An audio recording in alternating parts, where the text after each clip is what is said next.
The sound of tires rolling over gravel echoed through the crisp morning air. The dealership was quiet, almost too quiet, but that wasn't unusual for a Monday. Across the lot, rows of shiny cars gleamed under the pale sunlight. Somewhere in this picture-perfect scene, a secret simmered beneath the surface.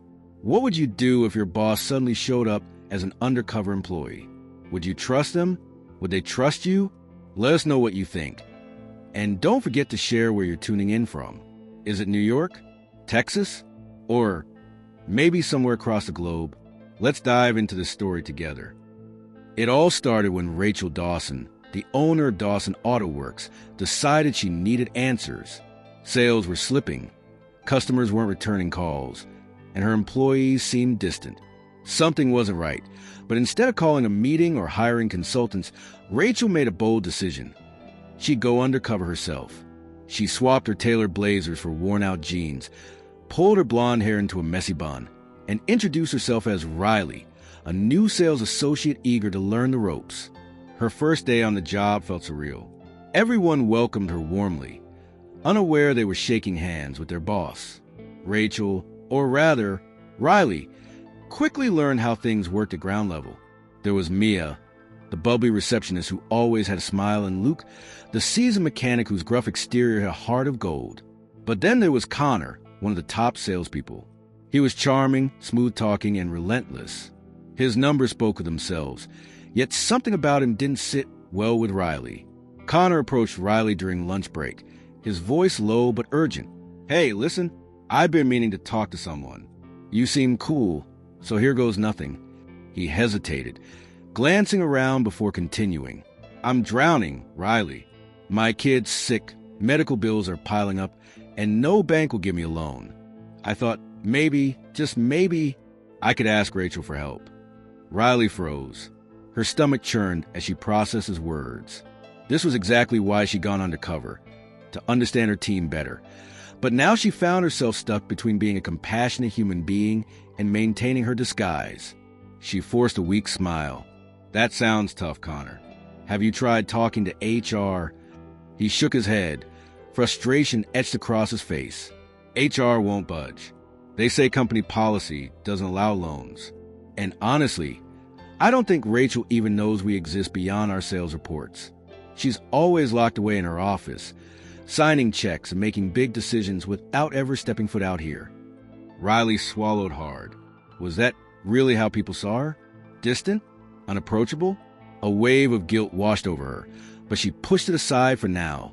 "Maybe there's another way," she said softly. "Let me think about it, okay?" As the days passed, Riley began noticing patterns. Connor wasn't the only one struggling. Mia confided in her about working 2 jobs to support her elderly mother, while Luke admitted he hadn't taken a vacation in years because he feared losing his position. Each conversation left Riley more conflicted. These weren't just employees. They were people with dreams, fears, and burdens heavier than she'd imagined. But Connor's plea lingered in her mind like a shadow. One afternoon, as she sat in the break room sipping coffee, Mia joined her. "You've been asking a lot of questions lately," Mia said cautiously. "Are you writing some kind of report or something?" Riley nearly choked on her drink. "No, not at all. Just trying to get to know everyone better." Mia raised an eyebrow. "Fair enough, but be careful. People notice things. Like how you never eat lunch with us unless someone invites you first. Or how you always seem to disappear whenever Rachel shows up." A chill ran down Riley's spine. Had she blown her cover already? She laughed nervously. "Guess I'm just bad at small talk." Before Mia could respond, Connor burst into the room, visibly agitated. "Rachel's coming tomorrow," he announced. "She wants to meet with everyone individually. Says she's doing some kind of review." Panic surged through Riley. Tomorrow? That didn't leave much time. If Rachel, the real Rachel, showed up, everything would unravel. She excused herself and hurried outside, pacing near the rows of cars. What should she do? Should she reveal her identity tonight? Or wait until tomorrow and risk ruining the entire operation? While lost in thought, she bumped into Luke, who was carrying a toolbox. "Whoa, easy there," he chuckled. "You look like you've seen a ghost." "I might as well have," Riley muttered under her breath. Then, louder, she added, "Do you ever feel like life keeps throwing obstacles at you until you can't see straight anymore?" Luke tilted his head, studying her. "Yeah, happens to all of us. But obstacles aren't walls, Riley. They're hurdles. You just gotta jump over them." His words struck a chord. Maybe he was right. Maybe it was time to stop hiding and start facing the truth head-on. With renewed determination, Riley returned to the office and began drafting a plan.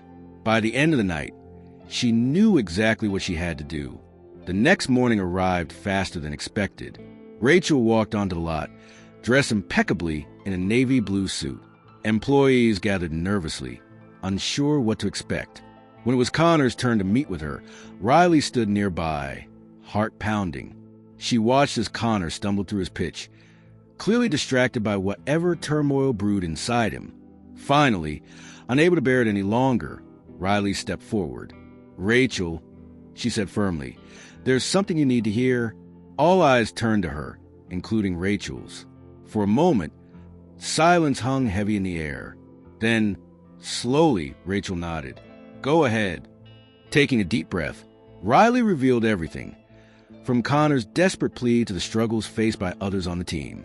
Tears welled up in Connor's eyes as he realized Riley had been fighting for him all along. Rachel listened intently, her expression unreadable. When Riley finished, Rachel sighed deeply. "I came here looking for answers," she admitted, "but what I found was far more valuable. A reminder of why I started this business in the first place. It wasn't just about selling cars. It was about building a community, about helping people achieve their dreams." She turned to Connor. "You deserve better than stress eating away at you. Starting today, we're revising our policies. Emergency assistance programs will be available for anyone in need. No red tape, no excuses." Cheers erupted from the crowd, followed by applause. As the celebration unfolded, Riley slipped away unnoticed. She'd done what she set out to do. Now it was time to step back and let Rachel take charge again. If you enjoyed this story, please consider subscribing to our channel. Your support means the world to us and helps us bring you more meaningful content like this. Don't forget to leave a like and share your thoughts in the comments below. In the end, the lesson was clear. True leadership isn't about authority, it's about empathy. When we take the time to understand each other, incredible things happen. So, whether you're leading a team or simply living your life, remember, sometimes the smallest act of kindness creates the biggest impact.